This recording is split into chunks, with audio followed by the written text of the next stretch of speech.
Thank you both very much indeed for coming in. Well, now for years people have been crying out for some improvements at Dublin Airport to try to overcome the problems of overcrowding, of long queues, of poor facilities and so on. Well, finally improvements are here with the building of Terminal 2, but has it come too late? Maybe we don't need it anymore. Certainly the argument is that we can't afford it anymore. Donna Diamond reports.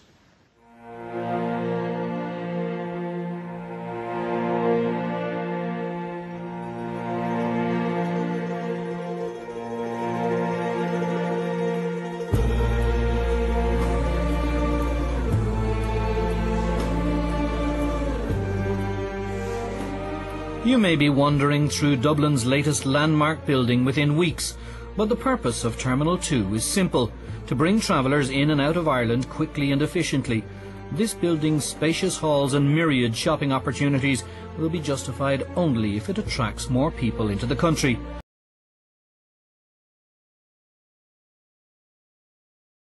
The claim of its critics is that it will do the direct opposite, because having to pay for it will keep passengers away. This is the first point of contact for visitors coming to Ireland.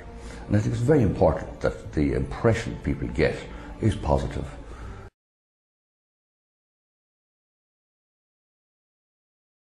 And this will deliver that positive approach.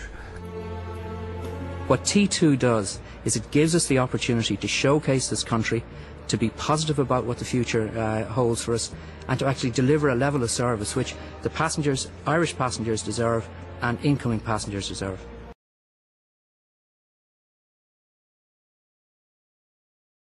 I think it showcases Ireland perfectly well. A big white elephant bankrupt property development by an out-of-control, bankrupt semi-state company.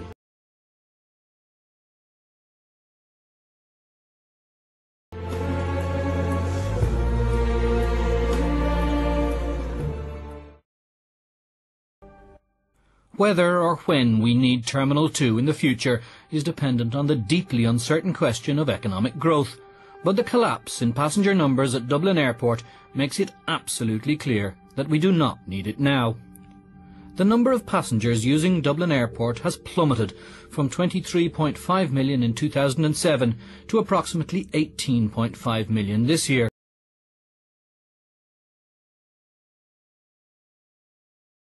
The two terminals will have a physical capacity of almost twice that, at 35 million. We don't need it now, we don't need it today. No, I disagree with that. We do need it now, we do need it today. We need it for the medium, and we need it for the long-term future. But a few minutes later, the head of the DAA seems to concede that the terminal may not be needed now. We believe that there is going to be a demand for the Dublin terminal that we built today, for T2. Now, maybe not today or maybe not tomorrow, but this is a medium to long-term project.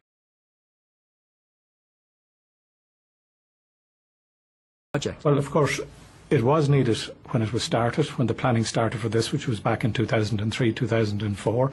We had reached by 2007, 2008 about 23.5 million passengers coming into Dublin. The projections at that stage was that it would increase up to 30 million within a number of years. You can't start infrastructure like this. If we look at Heathrow Airport, for example, in the UK in the 90s and earlier on in this decade, we can see how this kind of incrementalism in delivering additional capacity leads to very poor airport planning and development. So we wanted to avoid that, and there was a need, as determined in the middle of this decade, for significant expansion of capacity to meet the long-term future needs of Dublin Airport and of Ireland.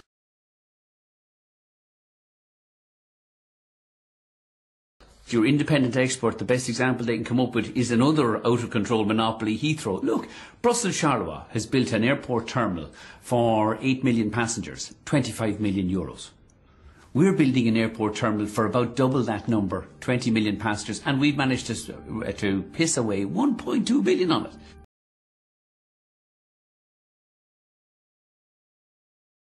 Michael O'Leary persists in claiming that Terminal 2 has cost €1.2 billion, whereas that is, in fact, the cost of the development of the entire Dublin Airport complex.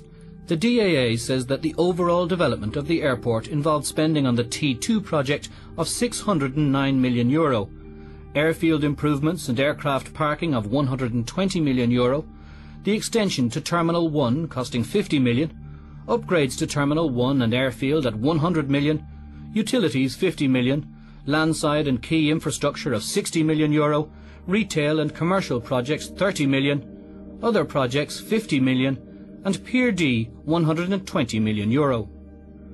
While one might well question elements of this spending, there is no doubt that parts of it had nothing to do with Terminal 2, such as Pier D, heavily used by Ryanair.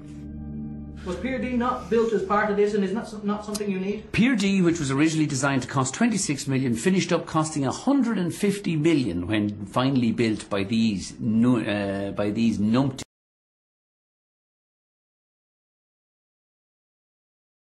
up there. Remember, many of the facilities that have been provided out of that 1.2 billion investment are benefiting Ryanair.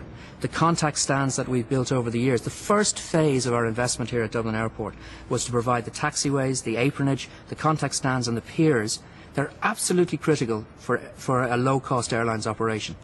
Of course, this shiny new terminal has to be paid for, and since the taxpayer isn't paying a cent for it, the only cash cows left available are the airlines and their passengers.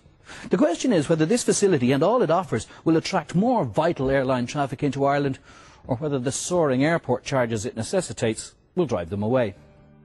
Dublin Airport Authority is a regulated entity, so maximum airport charges are set by the Commission for Aviation Regulation. The only way that the DAA can repay its €1.2 billion debt incurred in redeveloping the airport is by increasing airport charges, in the middle of the worst global recession in almost a century.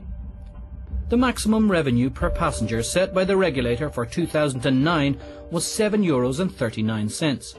The maximum revenue per passenger in 2011 with T2 open will be €10.53, an increase of over 40%.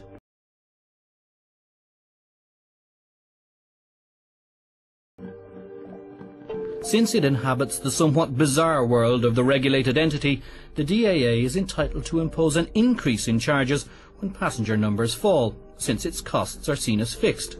Part of the increase in charges for next year is to compensate for that fall-off in passenger numbers, but the vast bulk of it is directly attributable to the cost of building Terminal 2.